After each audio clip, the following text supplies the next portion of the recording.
Antes de convidar os nossos participantes, né, internacionais, nós vamos assistir a um vídeo enviado por Kathleen Paschier e Jenny Pellinger, que são representantes da OIT, da Organização Internacional do Trabalho, e trabalharam, né, na Convenção 190.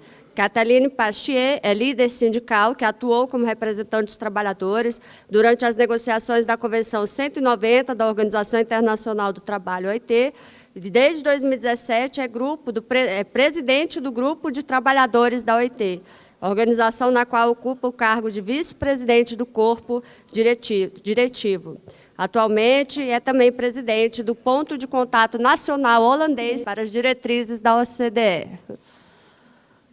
Jenny Pellinger é especialista global em igualdade de gênero e violência do gênero no trabalho, foi consultora da OIT nas negociações da Convenção 190 e da Recomendação 206.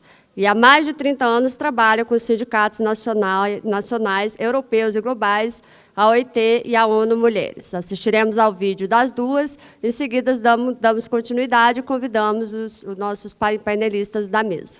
Hello, everybody. In Brasilia, we are Kathleen Paschier and Jane Pellinger speaking from, I would say, France and the Netherlands.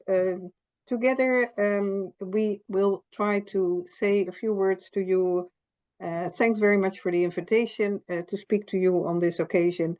I think it's a very interesting and important conference that you're having, and we both really regret that we cannot participate in person. But we hope we have found a nice and interesting way to participate in this by video, and we will do that in the format of a conversation between us.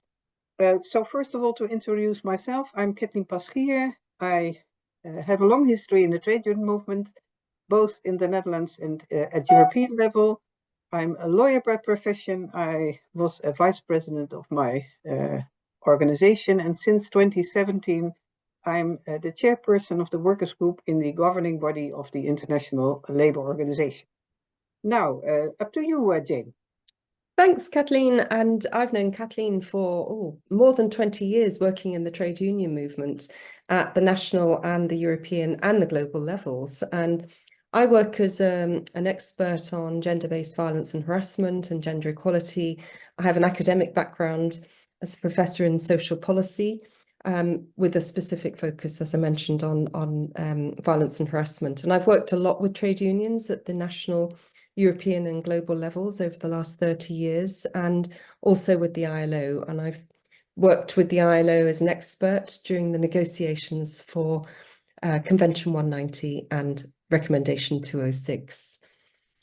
So I'm really glad to be doing this with Kathleen, because Kathleen has been a really inspirational figure in the world, and particularly in launching the first discussions that took place on violence and harassment. And she's been real inspiration in ensuring that the trade unions continue to have an important central role in any negotiations and any workplace measures that are introduced on violence and harassment. So, Kathleen, I wanted just to ask you, you were involved as the chair of the workers group, or the spokesperson for the workers group, during the original 2016 Committee of Experts on Convention 190, very much in the early stages of those negotiations. And I wanted to ask you what stood out as being important for you in getting agreement in 2016, and how important are those issues today? Well, thanks, Jane, and don't overdo it, but I certainly want to agree with you that we have a long history together, and therefore it's especially nice that we can have this conversation together before the audience that will listen to us in Brasilia.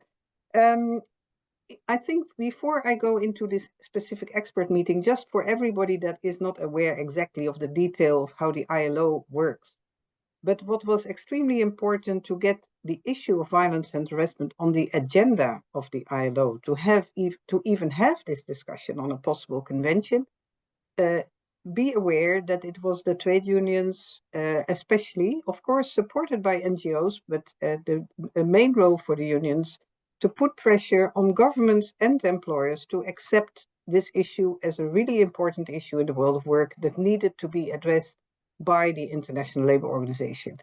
And once that decision was taken, and it was not easy, part of that decision was to say, let's have an expert meeting to prepare the ground, to really explore what are the difficult issues when it comes to violence and harassment, what are the issues that need to be addressed in a possible convention.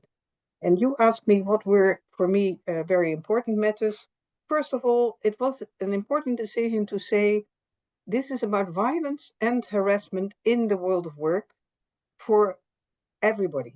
So it is not just about women and violence and harassment, it's about women and men, and also lesbian and gay people, everybody that is somehow in a position where they are confronted in their workplace, but also beyond the workplace in the world of work, and I'm coming back to that, with violence and harassment.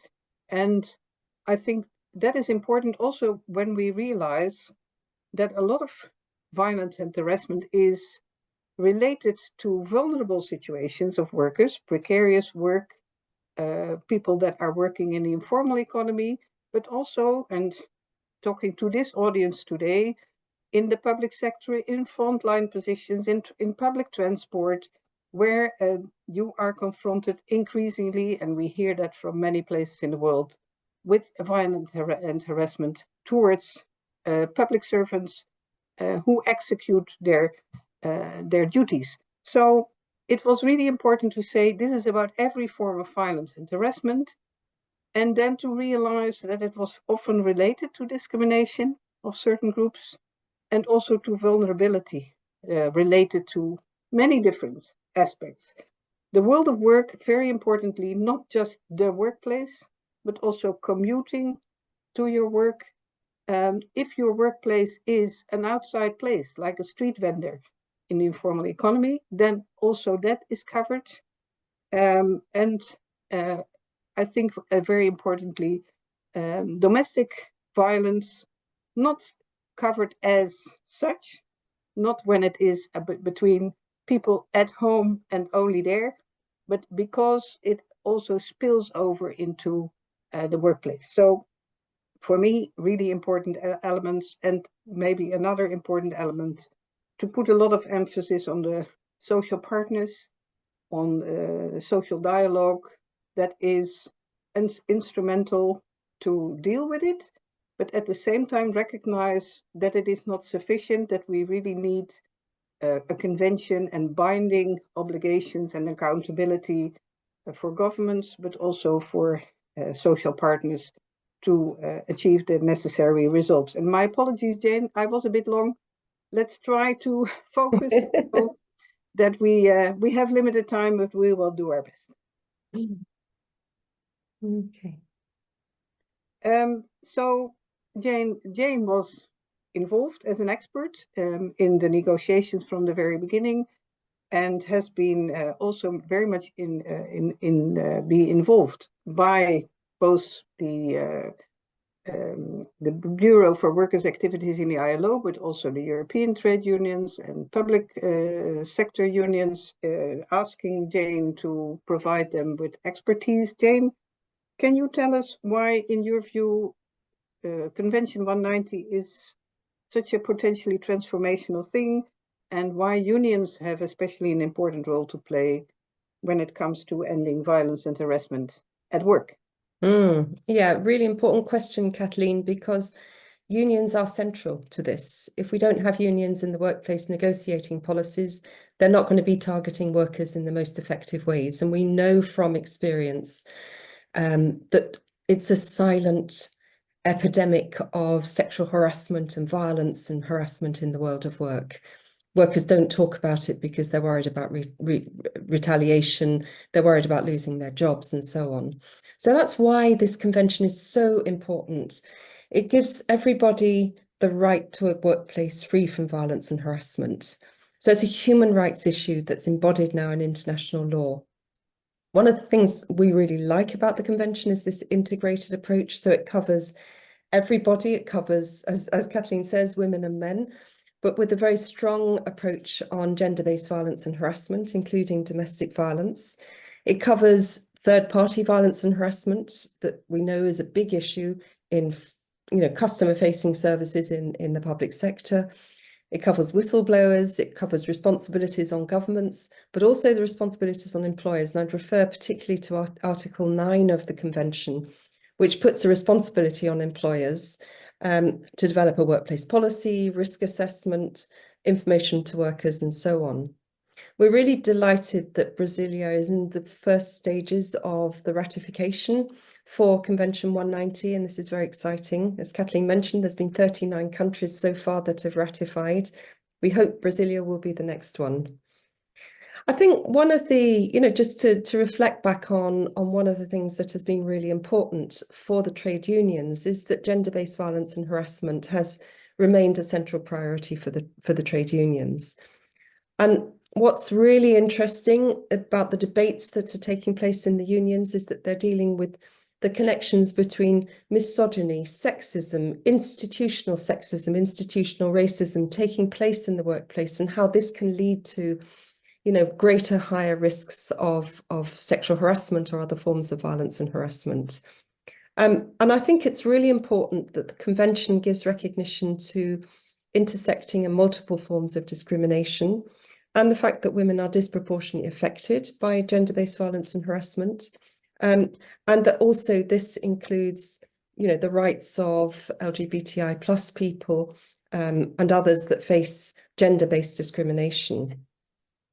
It's really, for many of us in the trade union movement, the Convention was really important because it brought some of those new issues related to world of work issues that, the rapidly changing world of work around digitalization, remote working, hybrid working patterns, all of which are transforming the way that the workplace operates.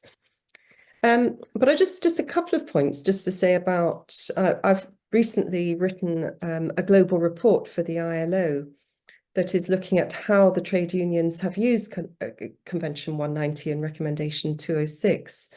And one thing that we find from this, and it's really nice to have a good news story every now and then, is that unions across the world are, making some real and substantial achievements in bargaining around violence and harassment, including third-party violence and harassment, and bringing the framework of Convention 190 into their bargaining. And I think this is really important because it's helped to really impact on the visibility and awareness of the problem of violence and harassment. More unions are talking about it. They're using the convention as their framework. And they're using the convention in really exciting ways. And I think one of the ones that I wanted to mention particularly is the role of occupational safety and health, and the role that joint committees can play in preventing violence and harassment. And we're really pleased to see that in Brazil, the commissions to prevent and combat moral harassment and sexual harassment under the auspices of Resolution 351, I think it is, requires each workplace to set up a commission to prevent and combat moral and sexual harassment and all forms of discrimination. So this is really, really good progress. And we're seeing this issue coming into workplace discussions, negotiations, and in Brazil, amongst many other countries across the world. Just one other issue that obviously is in the context of what we've seen in terms of restructuring of public services, of cuts in budgets in many countries across the world. And we know that's certainly been the case over the last decade or so in Brazil, that actually we need a strong public sector to enable us to have strong, good quality public services. And without that, workers are also at risk. So Kathleen, I just wanted to kind of hand the conversation back over to you now, because, one of the issues going forward is that, we're in a kind of geopolitical change, enormous changes in the world of work and so on. So going forward, what do you think are the kind of challenges and opportunities facing unions across the world on this issue and in their role in fighting violence and harassment? Well, thank you, Jane. And I certainly think there's quite a number, but I would want to come back to one issue that you mentioned in terms of developments in the public sector and cuts on public spending, etc. One area that is really a big issue is that precarious workers and workers with a precarious contract in a precarious and vulnerable situation are much more victims of violence and harassment. This is a big concern, I think, of the trade union movement in general. We really have to do something about the fact that where people are in a vulnerable situation in general, they will also suffer much more from violence and harassment. And that brings me to the issue of it's not sufficient to focus on violence and harassment as such and Convention 190 and its recommendation. This needs to be looked at in a broader context of how to strengthen workers in their workplaces and how to make sure that a workplace that there is more equality and more respect between workers in a workplace, that there is not such a terrible hierarchy between managers that have everything to say and a worker that has nothing to say. All these elements of a workplace are very important if you want to prevent or deal with violence and harassment. So yes, Convention 190 is extremely important, but be aware that the fact that we have to strengthen workers in their workplaces, that we have to provide them with freedom of association, the possibility to be organized in a union and to address their concerns, makes them stronger and will in itself also prevent further violence and harassment. So that would really be, for me, a very important issue to address in the next few years. Yes, I have seen quite a lot of emphasis, and I really want to thank all the women, especially in the trade union movement, that have pushed for the ratification of Convention 190 in their countries and regions. At the same time, implementation is also key. Yeah, it's not sufficient to make sure that we have the right legislation and the right framework. We also have to make sure that whatever is in this very useful and important convention, and also in its recommendation, don't underestimate that we use that for implementation. And that's where unions really are key. And again, especially women in trade unions have played a very instrumental role in putting all these matters on the agenda. So that really brings me, Jane, to my question, and the last one to you. Which recommendations would you want to make to unions in how to use Convention 190 as a framework for their actions and negotiations, and maybe also to our audience in Brasilia that have put in on their agenda, you know, the combination of how to address harassment, but also discrimination in the workplace, in the public sector. What would be your recommendations? Great, Kathleen, thanks very much. And I mean, I think your conference is going to be able to have some discussions around these, you know, your recommendations going forward. And, you know, we wish you lots of solidarity and strength in your activities in this area. In my view, you know, our experience of working on this issue with unions is that it's really important to keep the issue on the agenda, to have ongoing training, awareness raising on all forms of violence and harassment, and particularly to bring in constantly the issue of non-discrimination and intersecting and multiple forms of discrimination, because those are crucial issues in the convention. And they're also about the increased vulnerabilities that are faced by some groups of precarious and informal and other workers.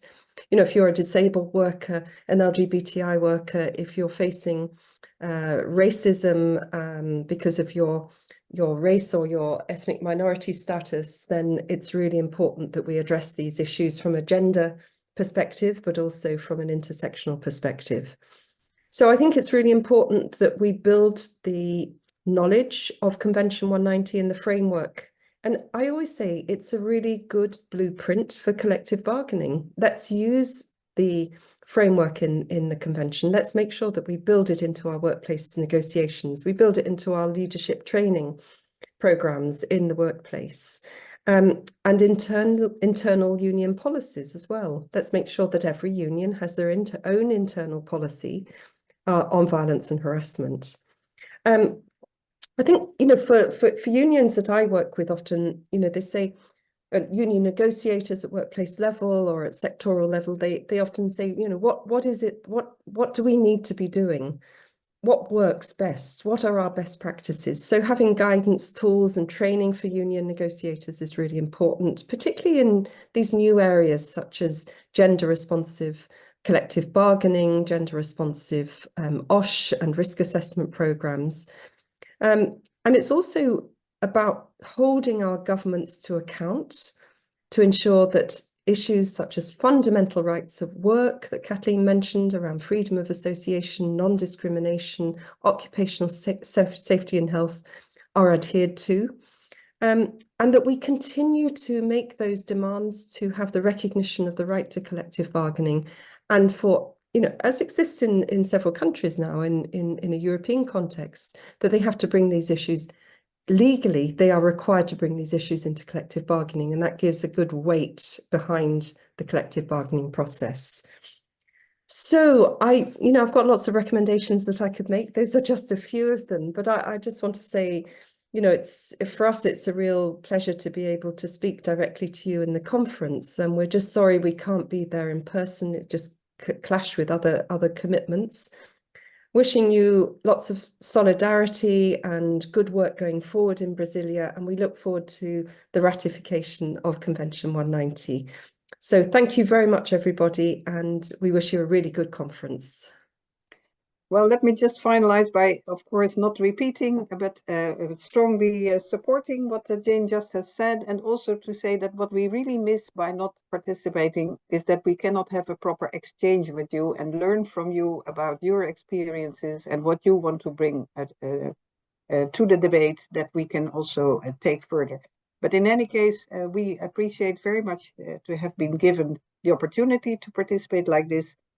We have some recommendations on possible material that could be used. We will make sure that it is given to you in addition to our conversation today. And again, thanks very much for giving us this opportunity, and we wish you a very good and successful conference.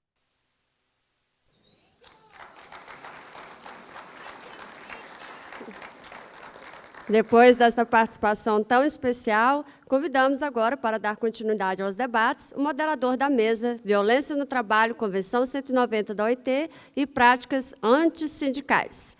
Senhor João Domingos, servidor da Prefeitura de Goiânia, presidente da Confederação dos Servidores Públicos do Brasil, CSBB, atualmente é vice-presidente da Coordenação Latino-Americana dos Trabalhadores em Serviços Públicos, é membro da Internacional de Serviços Públicos, ISP, e atual primeiro vice-presidente da Confederação Latino-Americana de Trabalhadores Estaduais, CLAT.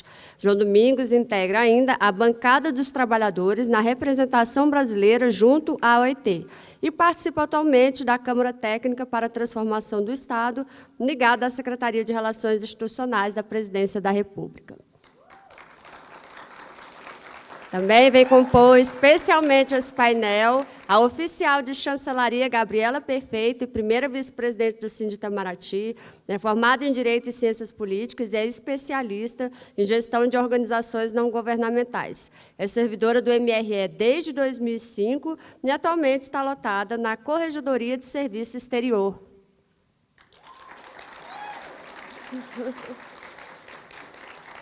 Convidamos os painelistas, o convidado mais que especial, o senhor Federico Dávila, primeiro vice-presidente da Internacional de Serviços Públicos, ISP Global Union, subsecretário de Relações Internacionais da União de Pessoal Civil da Nação, na República Argentina, também é diretor do mestrado em Administração Pública da Universidade de Salvador, Argentina. Lembramos aos participantes, como ele é argentino, quem preferir tem ainda fone de ouvido para tradução em português, caso prefiram.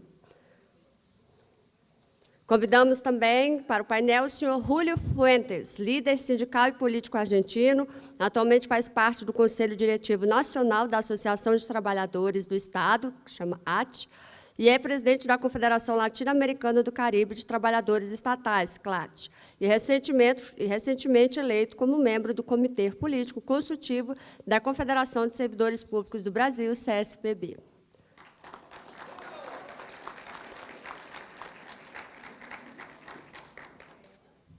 Lembramos aos participantes que perguntas somente por meio do formulário de perguntas, que está sendo entregue pelas nossas recepcionistas na lateral do auditório.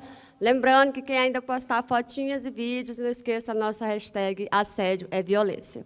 Com a palavra, o moderador da mesa, senhor João Domingos.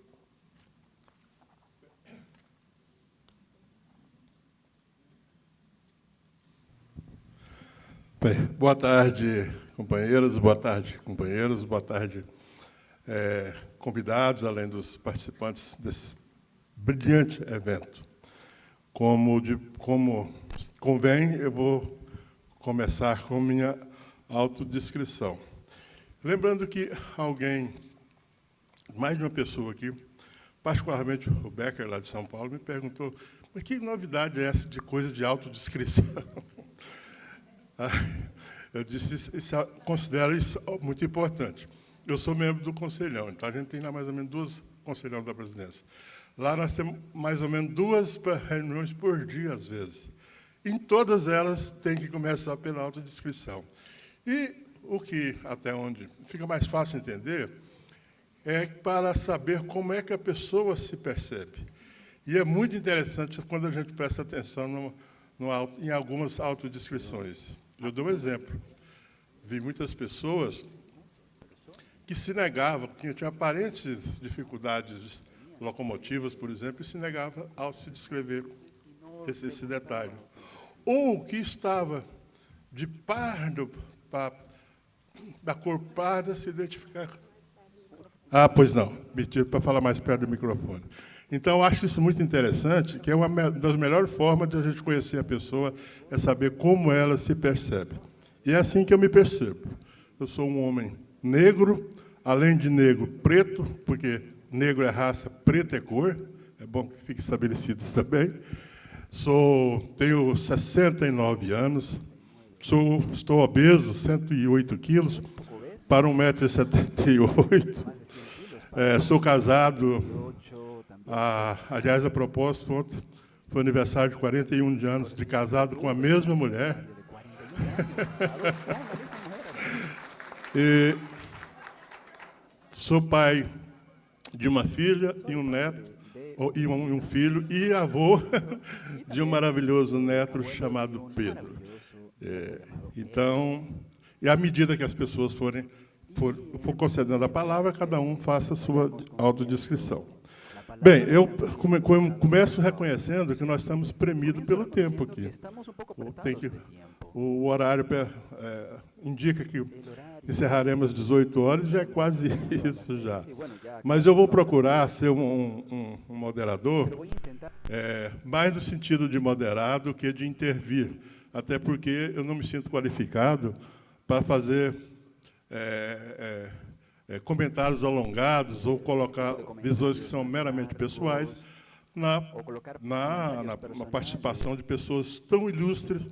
Particularmente, quero agradecer por me permitir que eu dividisse a mesa com a Gabi. Sou fã dessa menina.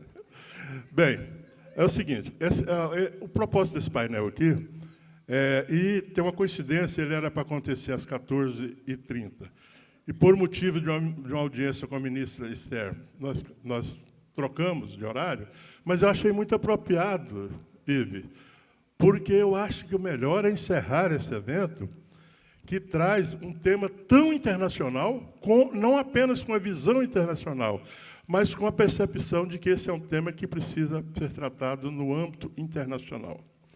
Nós, o mundo, desde o consenso de Washington, na década de 1970, 1978 exatamente, vive a chamada globalização, que, em seguida, com o avanço tecnológico, passou a ser uma globalização funcionando em tempo real, e agora, sobretudo, depois do fenômeno da pandemia, por exemplo, é global, em tempo real e virtual.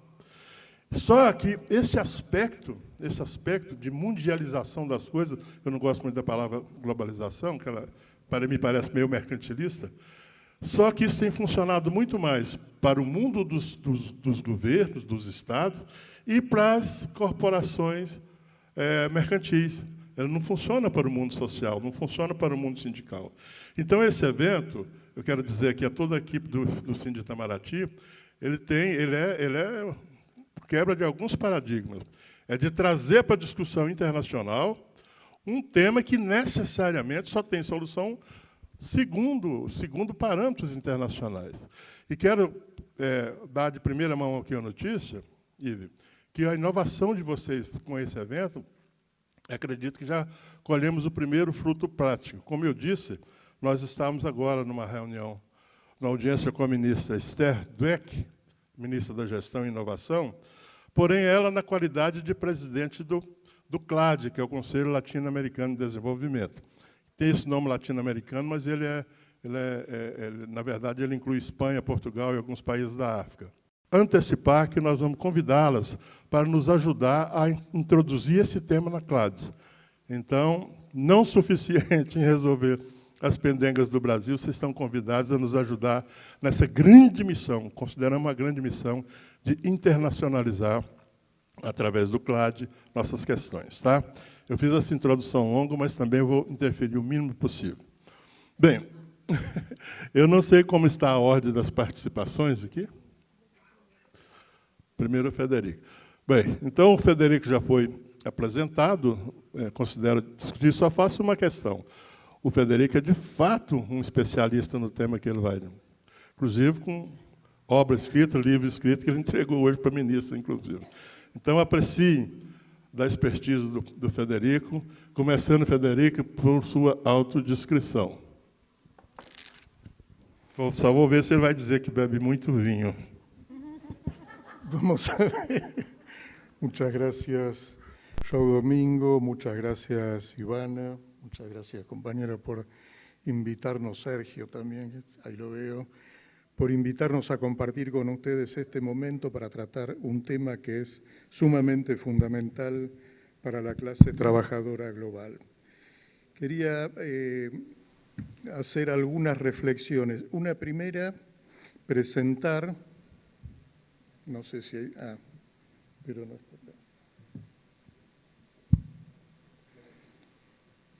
Un momentito, tenemos una presentación que no veo. Pero bueno, ahí está. De todas maneras, lo que... ¿No?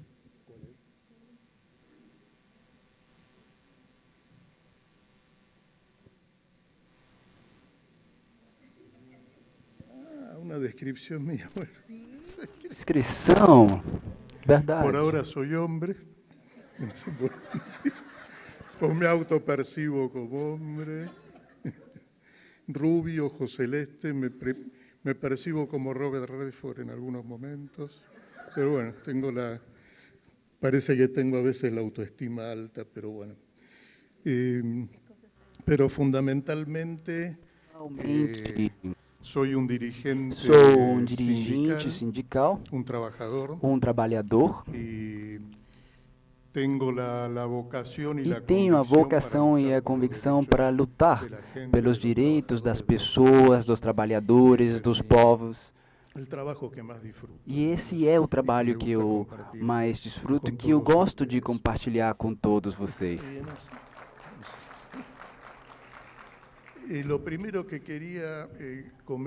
A primeira coisa que queria comentar de forma breve, porque essa apresentação, isso irei deixá-lo para que vocês o distribuam. Não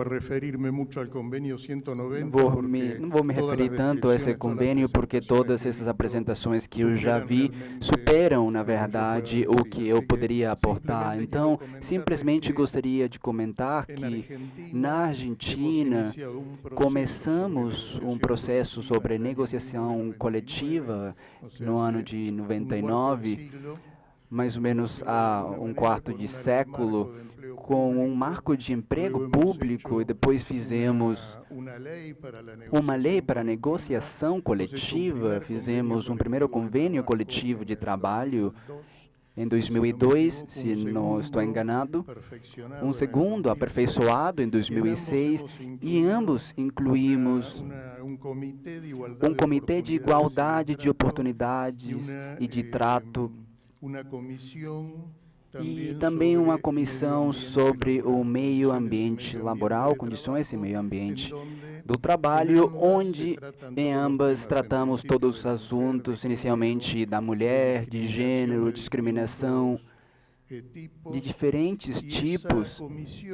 E essa comissão foi uma comissão que não era estática ou para funcionar só com o convênio, mas era uma comissão permanente que até a data de hoje tem reuniões constantes cada 15 ou 20 dias para tratar absolutamente todos os assuntos que tenham a ver com igualdade de oportunidades e de trato e de condições e meio ambiente laboral. E aí se resolveram protocolos e outros sistemas para poder lidar com denúncias de assédio sexual, e depois chegamos ao convênio 190, e a partir desse convênio fizeram modificações, se bem não convocamos um novo convênio coletivo de trabalho. Essas duas comissões que já mencionamos podem incluir anexos ao convênio coletivo de trabalho do ano 2006. E o último arranjo, anexo que fizemos, foi justamente para adaptar o convênio coletivo do trabalho de setor público ao convênio 190, e isso já está vigente. Isso por um lado, mas por outro lado gostaria de falar sobre a situação internacional. A Internacional de Serviços Públicos é um dos 8 sindicatos globais a nível de atividade. Está em quase 160 países, 700 organizações sindicais e 30 milhões de afiliados dessas organizações sindicais no mundo todo. E recentemente fizemos um congresso mundial que se faz cada 5 anos. Em outubro fizemos esse congresso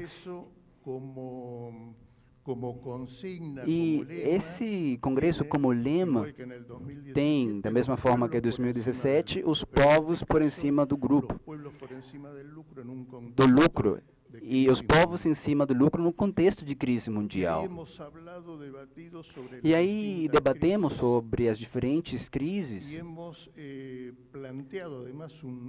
e estabelecemos uma espécie de subconsigna pelo cenário histórico que vivemos, que é a paz por cima da guerra. Então, os povos por cima do lucro e a paz por cima da guerra. Essas foram as duas ideias que foram transversais para todo o Congresso. E eu falo disso porque isso colocou uma divisão entre a classe trabalhadora e o resto do cenário mundial.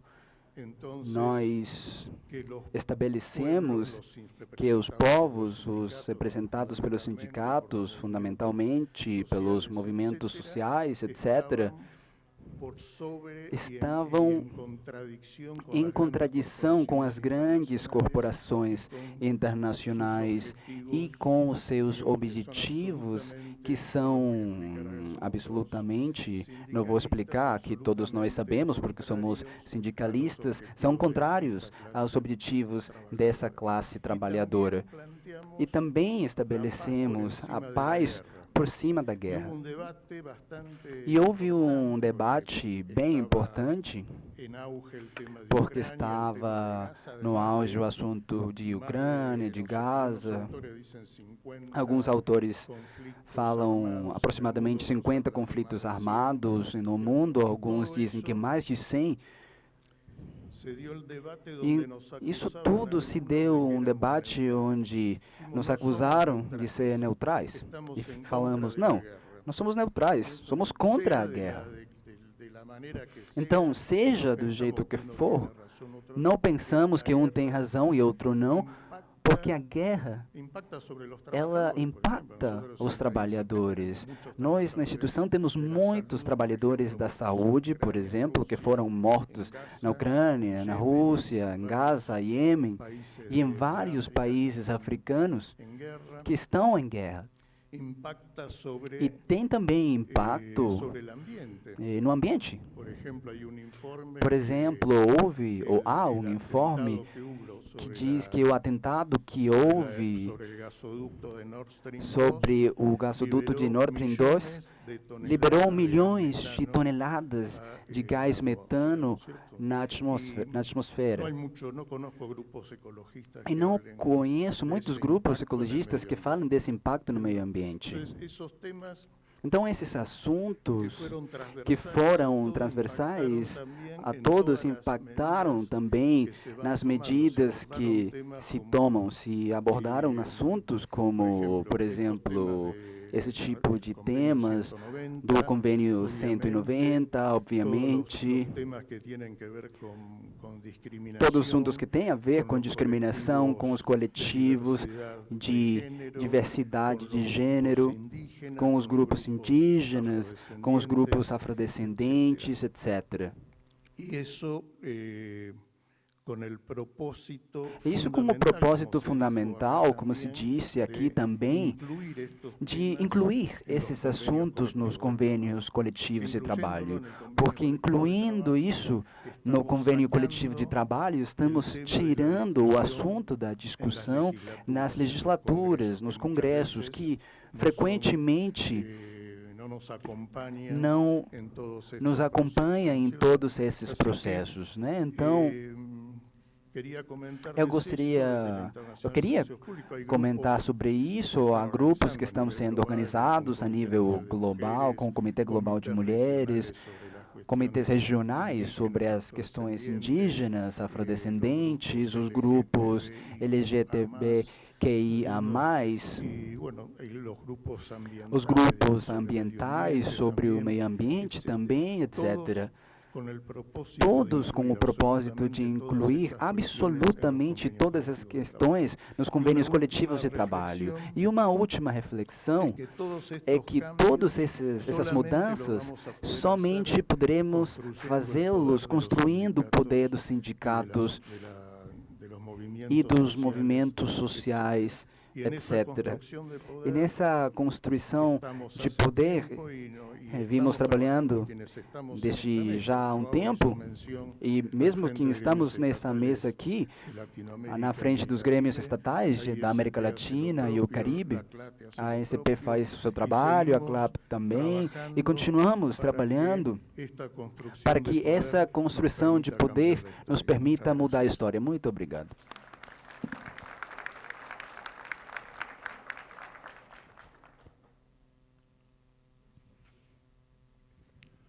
Obrigado, Frederico. Eu gostaria só de trazer um pouco do contexto. O Frederico tem uma determinação agora em essa questão da guerra. E isso aqui nós estamos falando sobre violência, para além do assédio, que também é uma violência. E nada mais é violência do que a guerra, e particularmente sobre os trabalhadores, e que destrói, não é que ele sofre uma violência no seu ambiente de trabalho, ele destrói o seu ambiente de trabalho, quando não a sua vida também. Só para trazer para dentro do contexto essa sua defesa de a paz em cima da guerra, sobre a guerra. Nós vamos ouvir agora o Julio Fuentes. Bueno, compañeras, compañeros, bueno, muchas gracias por la invitación, gracias para poder estar aquí, bueno, y transmitirles nuestra mirada.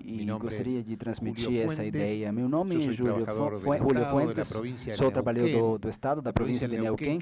Essa província fica na Patagônia Argentina, no sul da Argentina, bem longe na distância, mas muito próximos nos corações e nesta luta.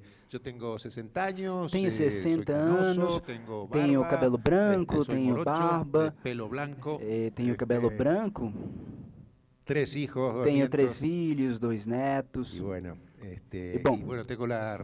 tenho a responsabilidade no nome do sindicato ao qual pertenço, que é a Associação Trabalhadora do Estado da República Argentina, que o ano que vem vai fazer 100 anos de existência, ou seja, uma entidade importante. Bom, tenho a responsabilidade de estar no CLAP, na Confederação da América Latina e do Caribe, uma entidade que tem 57 anos de vida, que é o núcleo do sindicato do setor público dos países justamente da América Latina e do Caribe, e estamos presentes em 19 países, somos 90 organizações sindicais, e a característica da nossa organização é que tem um caráter unitário, ou seja, convivemos organizações sindicais que vêm diferentes correntes ideológicas, mas, bom, a unidade de objetivo nos permitiu, até agora, estar por mais de meio século juntos trabalhando. Eu gostaria de acompanhar minha exposição com um vídeo, que também é breve, considerando o tempo. Não consigo ver a companheira.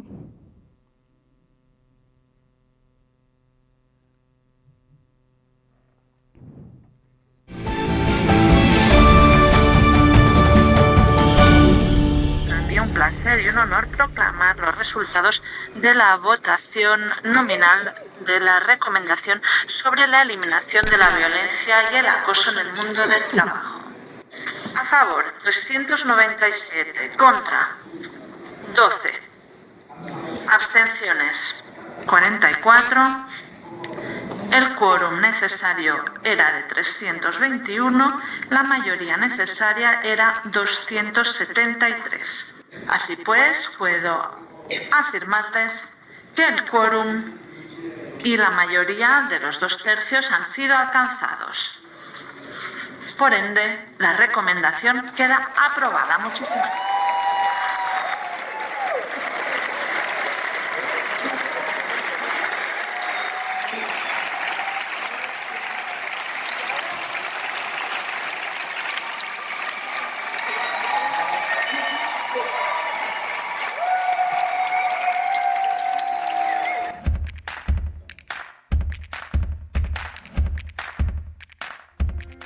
¿Qué sucede cuando en el trabajo se viven situaciones de violencia? ¿Cómo afectan las situaciones de violencia física o psicológicamente a un trabajador o trabajadora? La violencia y el acoso en el mundo del trabajo afectan la salud psicológica, física y sexual de las personas, su dignidad y su entorno familiar y social. También afectan la calidad de los servicios públicos y privados, y pueden impedir que las personas, en particular las mujeres, las disidencias sexuales y los trabajadores más precarizados, accedan al mercado de trabajo. Frente a este problema, la Organización Internacional del Trabajo dictó el 21 de junio de 2019 el Convenio 190.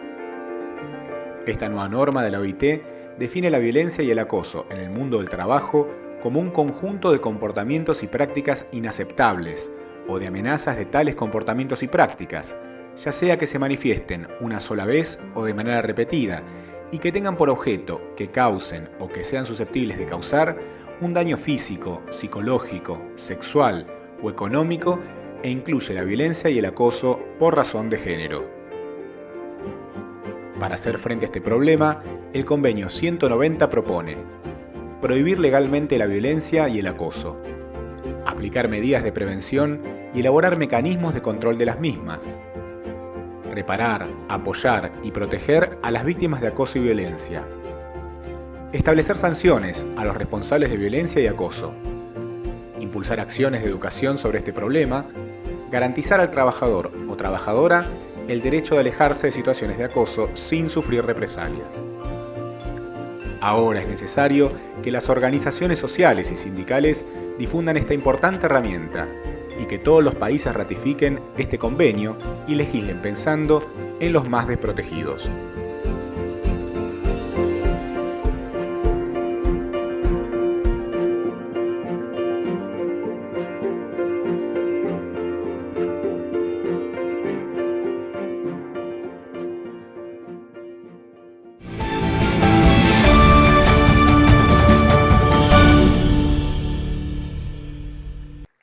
Bueno, Este es un pequeño video de los que, bueno, todas las organizaciones breve hemos vídeo que realizado, todas as los organizações sindicatos, fizemos, sindicatos, para poder difundir esse tipo de questões ligadas ao convênio 190. Pero yo quiero, bueno, en primer lugar, recordar, Mas eu felicitar, gostaria bueno, de lembrar escuchamos e hoy, parabenizar. las Bom, anteriores escutamos expositoras a hoje distancia, as prévias y en ellas oradoras à distância cientos de dirigentes e sindicales também a mujeres todas as que durante dirigentes mais de 10 sindicais anos mulheres que foram durante mais llevando de las negociaciones 100 anos adelante levaram na OIT. as negociações He tenido à la frente da oportunidad OIT. Eu tive a oportunidade de comparecer todos os anos nas assembleias, pelo menos nos últimos 10 anos, e vê-las numa tarefa enorme de juntar elementos técnicos, sem dúvida, em cada organização de base, em cada sindicato, ONG, fundações, dando suporte técnico, ideológico, para conseguir a sanção desse convênio, que não é qualquer um, porque a Organização Internacional do Trabalho, fundamentalmente, após a queda do muro do campo socialista, os empregadores do mundo caíram sobre nós por não querer aprovar nenhum tipo de norma nova. Já fazia muito tempo que não se aprovava nenhum convênio internacional, então essa tarefa que tinham as nossas companheiras era muito grande, porque não era só colocar as bases da importância desse convênio e o problema que estava existindo nesse ambiente de trabalho, mas também a política dos empregadores que não querem que nós avancemos 1 milímetro. Pelo contrário, muitos deles almejam voltar nas legislações. E nós, latino-americanos, parecemos sempre nesse tipo de disputa cíclica que temos com os setores neoliberais. Vemos que toda vez que estão no governo, querem que voltemos. Mas não teria sido suficiente, eu acho que temos que ser cientes disso, não teria sido suficiente essa capacidade técnica de convencimento, de pressão que tiveram as nossas dirigentes sindicais na Organização Internacional do Trabalho, se não houvesse de forma paralela uma luta das mulheres. Então, precisamos ligar o 190, esse 2019, quando foi sancionado, com o que estava ocorrendo no terreno real, não apenas nas mesas de negociações. Estávamos fazendo, e fundamentalmente vocês, 2 greves internacionais de mulheres, 2017 e 2018. Em 2018, 170 países participaram do 8M, o 8 de março, da greve de mulheres. Sem essas medidas de força, não teria sido possível conseguir essa sanção 190. Sem essa ação direta, sem essa pressão, não teria sido possível conseguir essa sanção. Então, todos aqui que temos certa participação sindical, sabemos que não há negociação sem luta. Se não lutamos, não negociamos. É desse jeito. E não há conquista que seja dada como presente. Temos que ganhá-las. Então, gosto de parabenizar quem merece, porque realmente a corporação da mídia só fala quando nós perdemos. Quando avançamos, sempre falam, aconteceu isso, mas nunca falam das nossas conquistas, nossas vitórias. E o convênio 190 é uma vitória. E uma vitória com muito esforço, com muita capacidade, com esforço nas ruas, com capacidade nas mesas de negociação, com capacidade técnica na elaboração de propostas, ou seja, realmente é uma estrutura que, se alguém tivesse pensado antes, não teria feito também, porque é conjugar todas as questões necessárias para atingir essa conquista. Então, com isto eu gostaria de terminar, porque tinha outras coisas para dizer, mas já foram ditas e foram muito bem ditas e melhor do que eu poderia ter feito. Só mais uma coisa. Temos um problema, porque aqui as estatísticas que estavam aqui, que citavam, e as que temos, o trabalho que foi feito na República da Argentina, ao qual eu tive acesso, que foi feito pelas organizações das Nações Unidas e a Universidade da Avellaneda, uma universidade pública no meu país. As porcentagens mostram mais ou menos a mesma coisa de quantas pessoas denunciam os problemas, as características do tipo de assédio, de violência que existem, quantas são mulheres, quantos são homens. Aí há mais ou menos um equilíbrio, uma coincidência. Mas há uma cifra que é muito grande também. Nessa enquete, se calcula que de cada 10 trabalhadores, 6 tiveram situações de assédio ou de violência no trabalho. Particularmente no setor público, onde vemos não apenas a violência que pode ser exercida desde cima, mas também aquelas exercidas pelos usuários. Uma violência que pode talvez sofrer uma professora com os alunos, companheiros, companheiras da área sanitária, sabem disso também muito bem, com os pacientes, talvez porque os hospitais estão deteriorados. E o povo não encontra os funcionários e também não encontra os governantes. Só um servidor público que está trabalhando num plantão no hospital e às vezes mostra-se impotência, mas, bom, é uma forma também na qual se exerce a violência. Então, devemos ter o maior dos cuidados, porque se é verdade que de cada 10 trabalhadores, 6 dizem ter tido situações de violência, a realidade é que de cada 10 trabalhadores, apenas 2 denunciam. Então aí temos um problema real. E talvez não denunciam porque, bom, precisamos ter confiança naquele âmbito onde se apresenta a denúncia.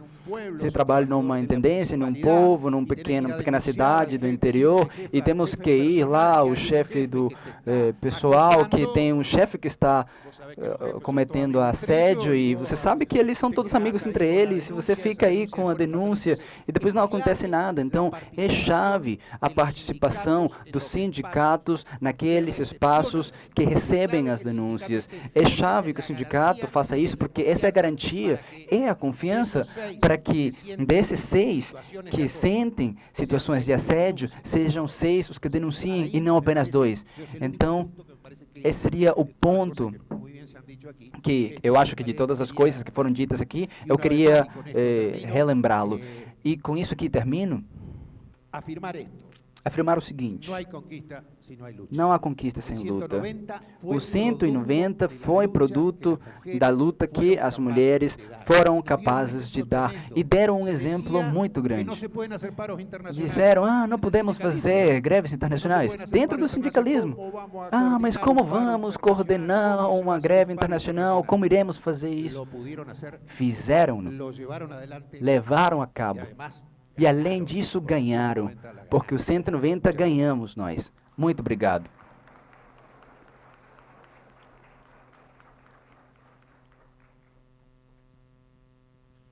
Obrigado. Obrigado, Julio. Mais uma vez, fica claro aí a necessidade de a luta ser internacional.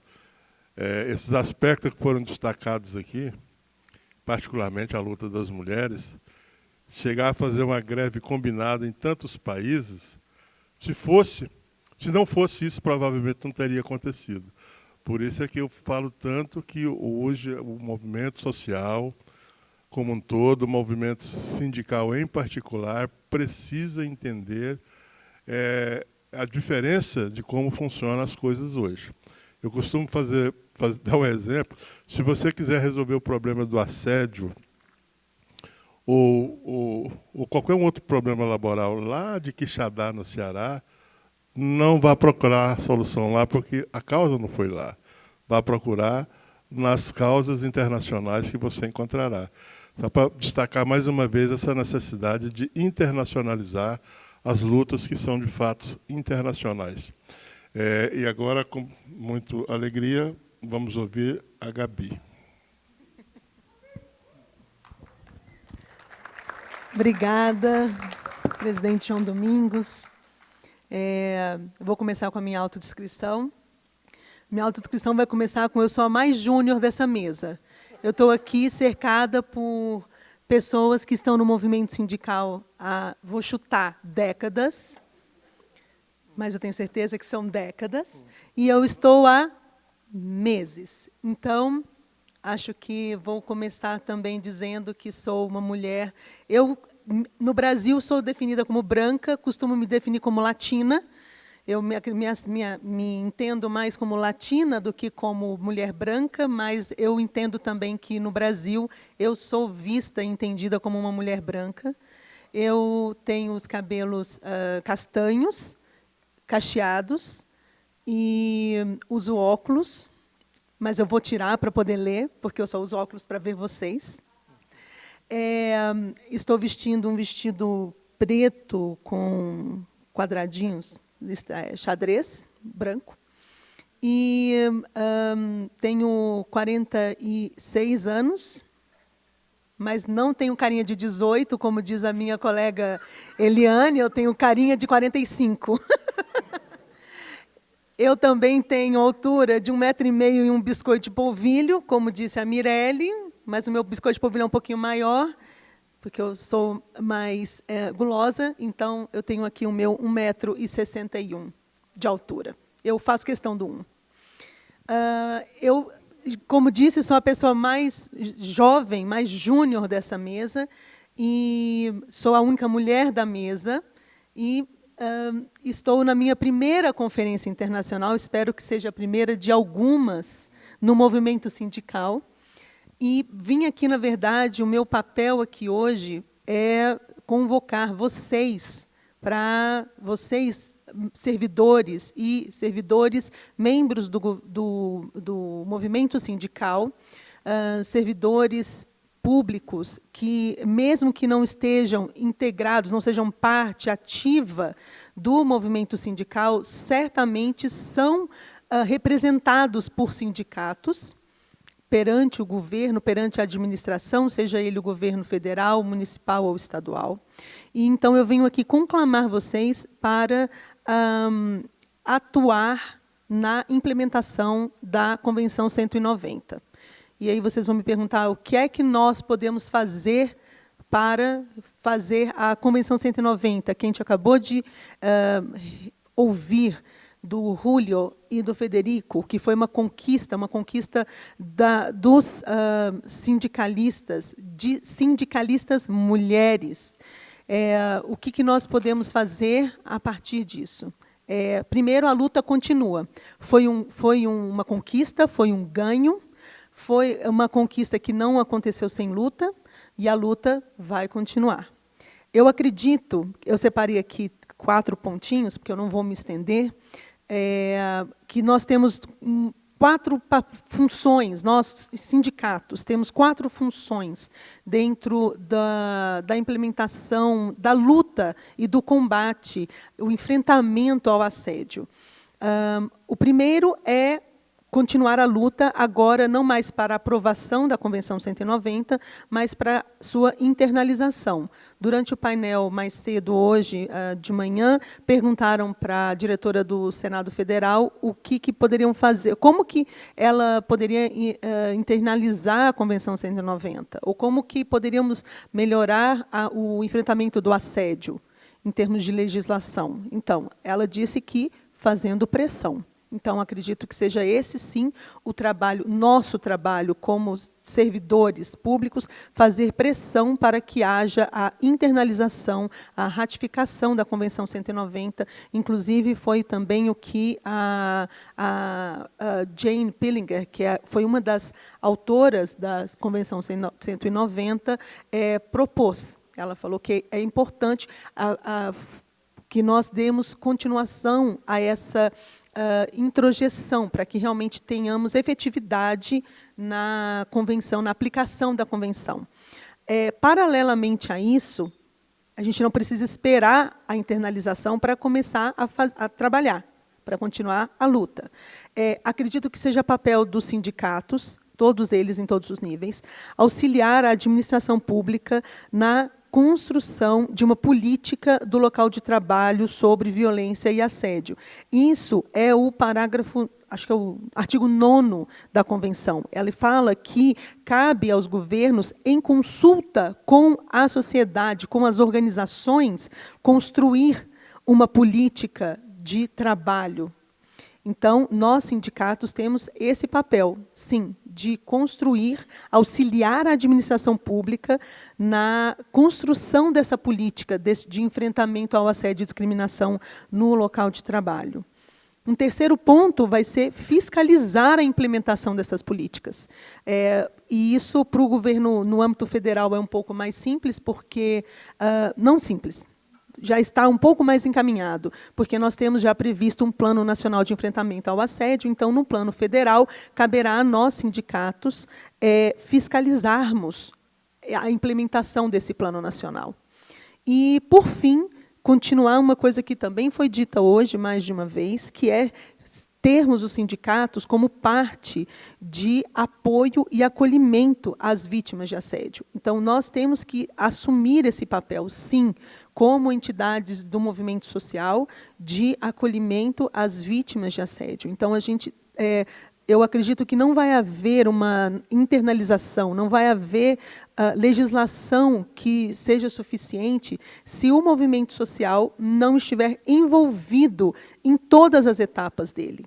Na etapa de fazer pressão para que ele aconteça, na etapa de auxiliar para que ele seja implementado, no papel de fiscalizar a implementação e no papel de ser parte dessa rede de enfrentamento ao assédio no serviço público, porque nós aqui estamos falando do serviço público, mas de enfrentamento ao assédio no ambiente de trabalho. Era isso que eu tinha para dizer, João. Muito obrigada. Eu fico realmente muito honrada de estar aqui ao lado de pessoas que estão... tem uma expressão em inglês que é subir no ombro de gigantes, não é? Eu só estou aqui hoje porque tivemos vocês para construírem, para que a gente pudesse, para que eu pudesse estar aqui hoje. Muito obrigada.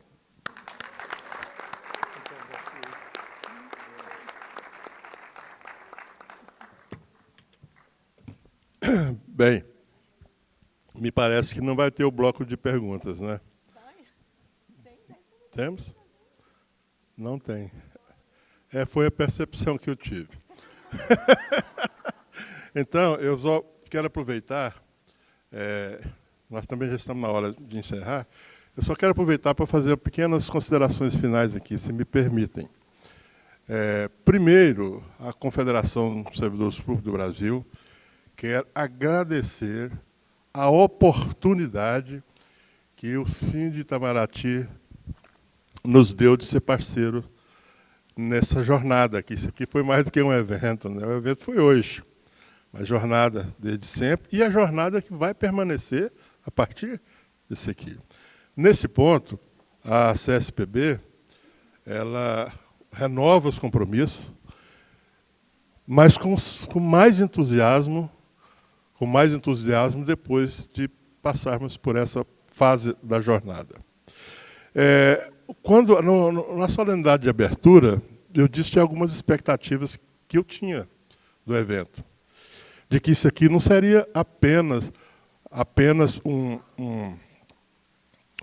congresso sobre esse tema, não apenas um congresso e, sobretudo, não mais um congresso sobre o tema.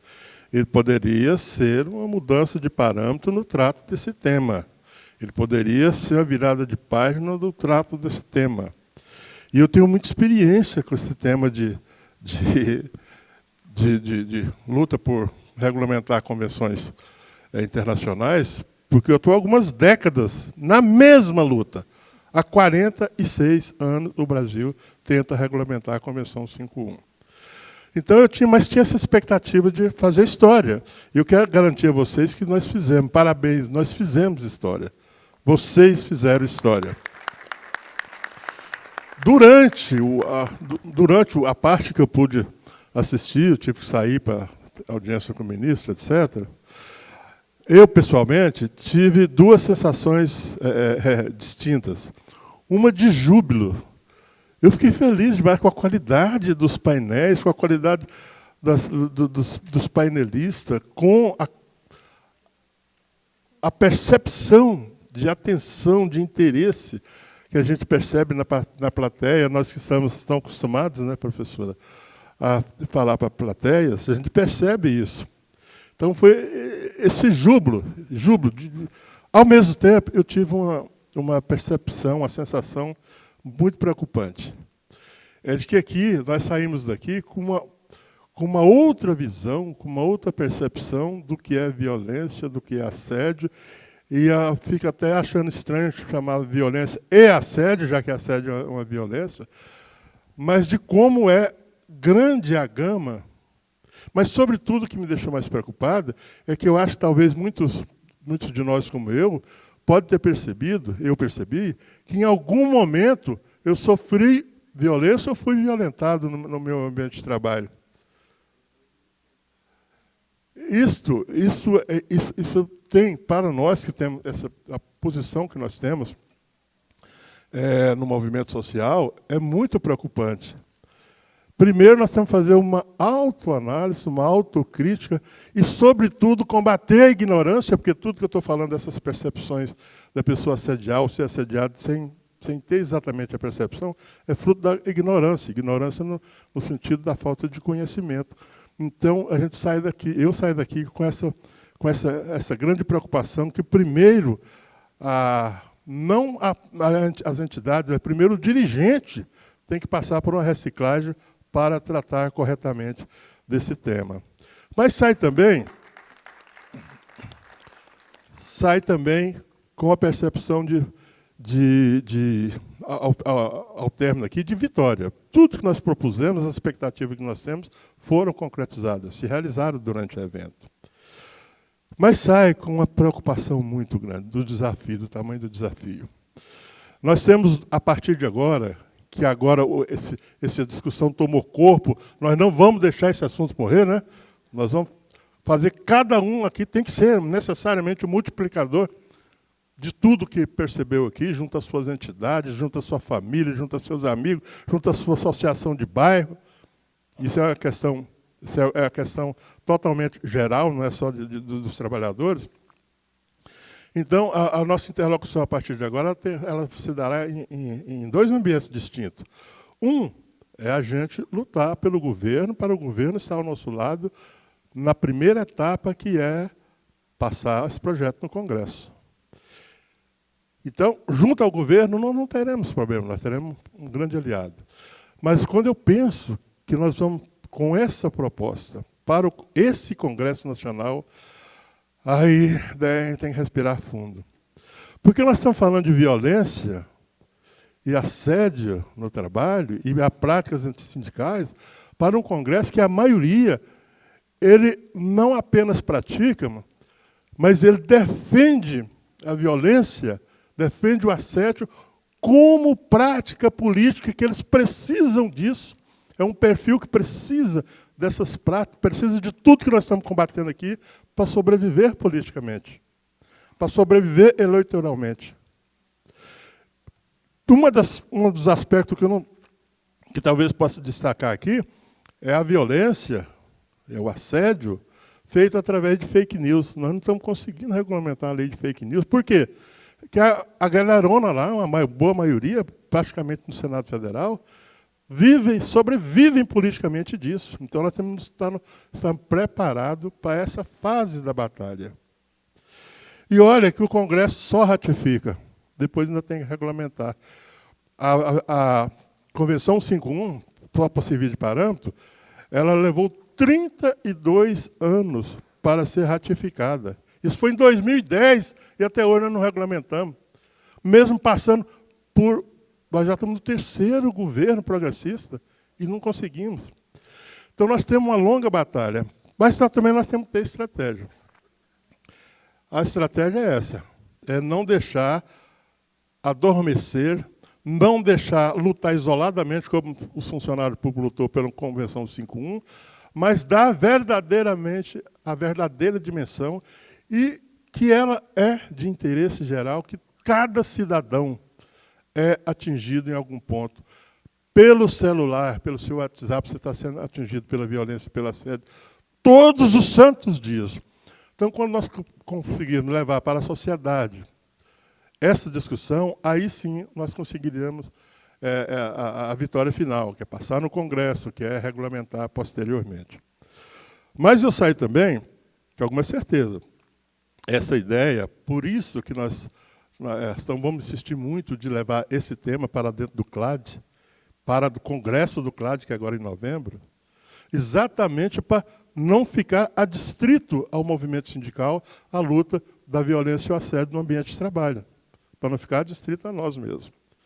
Mas eu saio também, apesar do desafio, em momento nenhum saio pessimista. Ao contrário, eu saio muito otimista. Eles me acusam de ser um otimista incorrigível, acho até que eu sou mesmo, mas eu não sou um otimista por tonteria, não. Eu sou porque eu sei de uma coisa, ou dizendo de uma coisa de uma forma diferente o que o Rúlio disse, para nós,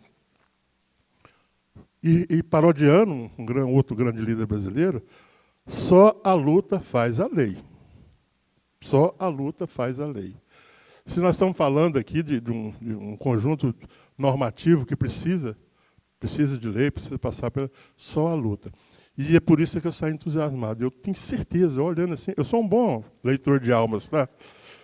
Eu olhando aqui, eu tenho certeza que não vai faltar luta. Particularmente, vou repetir o que eu disse no começo, que é uma luta que nós estamos chamando para liderar em nível nacional e internacional. Ombrear conosco essa luta, estamos chamando o Cine Itamaraty, que é dirigido majoritariamente por mulheres. Aqui precisa corrigir o equilíbrio de gênero de uma forma ao contrário. E também por ver na plenária aqui a presença maciça de dois segmentos, mulheres e jovens. Mulheres e jovens. Isso é raro.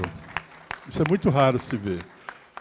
Mas essa raridade é que nos dá a certeza de vitória. Parabéns, obrigado pela oportunidade e vida longa à luta. Obrigado, gente. Agradecemos aos painelistas e ao moderador da mesa. Eu convido a presidente Ivana Lima para entregar um brinde aos nossos painelistas, fazer uma foto. A gente ainda vai para o encerramento final com a leitura da carta de intenções. Então, aguardem mais 5 minutinhos.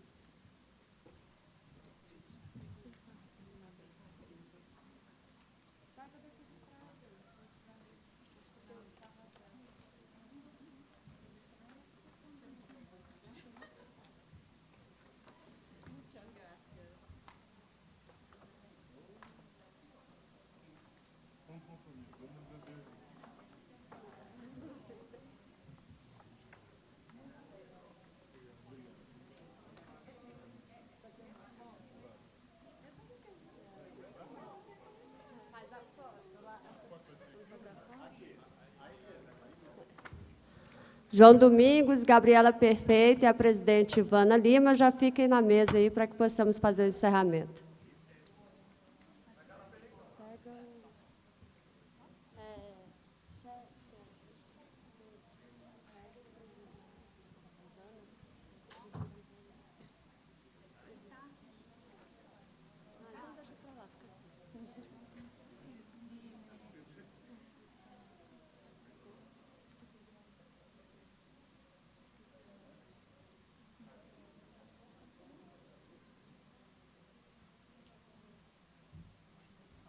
Obrigada mais uma vez, Ivana, Gabriela e João Domingos. Continuem na mesa, por gentileza, para que possamos ler a carta de intenções deste congresso.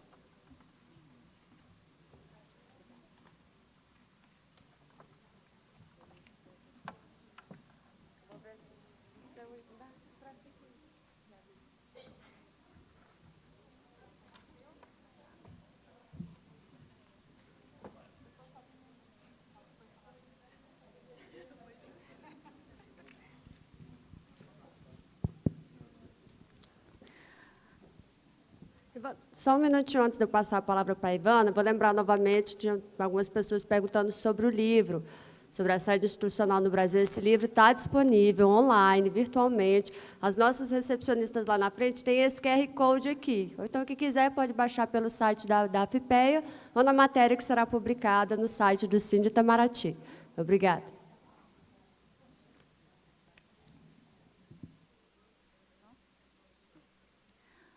Muito bem.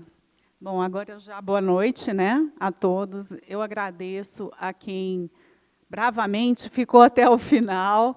Foi um prazer tê-los conosco, um prazer esse dia. O dia de ontem foi realmente um momento memorável, não é não, presidente João Domingos?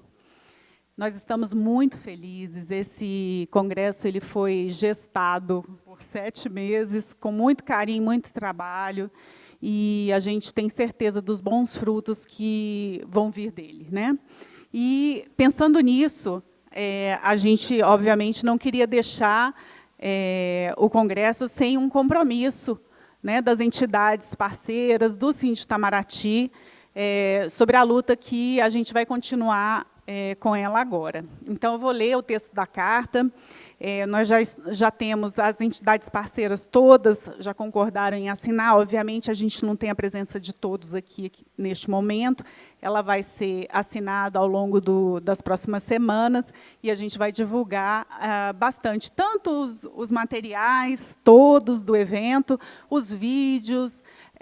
A gente vai organizar bem direitinho para que todos tenham acesso aos materiais oferecidos pelos painelistas e também os vídeos de cada um dos painéis, ok? Vamos lá. Carta aberta. Nesta noite de 14 de maio de 2024, o Sindicato Nacional dos Servidores do Ministério das Relações Exteriores, Sind Itamaraty, juntamente com todas as entidades correalizadoras, patrocinadoras e apoiadoras, centrais sindicais, servidores públicos, especialistas, agentes públicos e participantes no 1º Congresso Internacional de Enfrentamento ao Assédio e à Discriminação no Serviço Público, declaram o compromisso de dialogar e exigir das autoridades de nosso país a criação e a implementação de política de prevenção e enfrentamento às formas de violência no trabalho, de assédio e de discriminação no serviço público brasileiro, em todas as suas esferas e nos 3 poderes da República. As entidades que assinam a presente carta defendem a abertura de um debate ampliado para que o Brasil, como Estado-membro da Organização Internacional do Trabalho, OIT, concentre seus esforços na ratificação da Convenção 190, de 2019, que defende o direito de todas as pessoas a um ambiente de trabalho livre de violência e assédio, incluída a violência de gênero e raça. Destaca-se a urgência da finalização da tramitação da mensagem ao Congresso Nacional MSC 86/2023, que ratificará a referida convenção. A MSC 86/23 está atualmente aguardando voto na Comissão de Relações Exteriores e Defesa Nacional da Câmara dos Deputados, com parecer e voto da relatoria apresentados há 12 meses. É imperativo que a proibição legal da violência e do assédio no ambiente de trabalho, nos termos da Convenção 190, avance para alavancar a transformação dos espaços laborais em ambientes decentes, saudáveis, cooperativos e livres de discriminação a todas e todos, de modo a assegurar que os direitos inerentes à vida, à saúde e ao trabalho digno sejam respeitados. O movimento sindical aqui presente declara o compromisso em organizar e integrar uma aliança sindical e associativa contra a violência no serviço público, com os seguintes objetivos: unir as entidades sindicais e associativas para o enfrentamento da violência, acompanhar a implementação do Plano Nacional de Enfrentamento ao Assédio e à Discriminação na Administração Pública e criar um repositório de documentos aptos a inspirar outras entidades sindicais a disseminar o conhecimento e as formas de prevenção e combate à violência laboral. Por fim, o movimento sindical registra a luta pela valorização das servidoras e servidores públicos, a modernização da organização e da cultura no trabalho, bem como fortalecimento das instituições do Estado social e democrático de direito. Brasília, 14 de maio de 2024.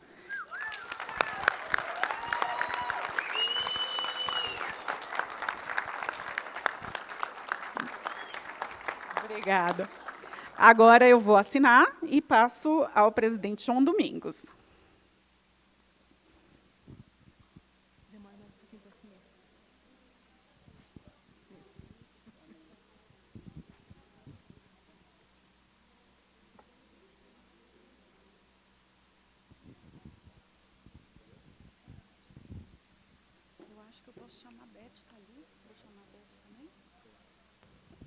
Enquanto eles assinam, só um minutinho, no final nós vamos convidar todos vocês que ficaram aqui, os nossos guerreiros, para fazer uma foto, viu, aqui na frente.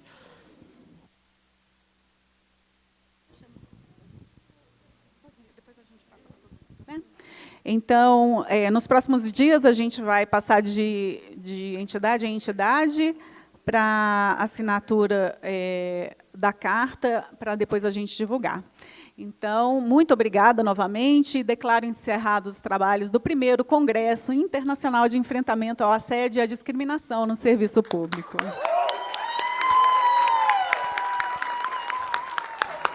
Não esqueçam de devolver os fones de ouvido na saída.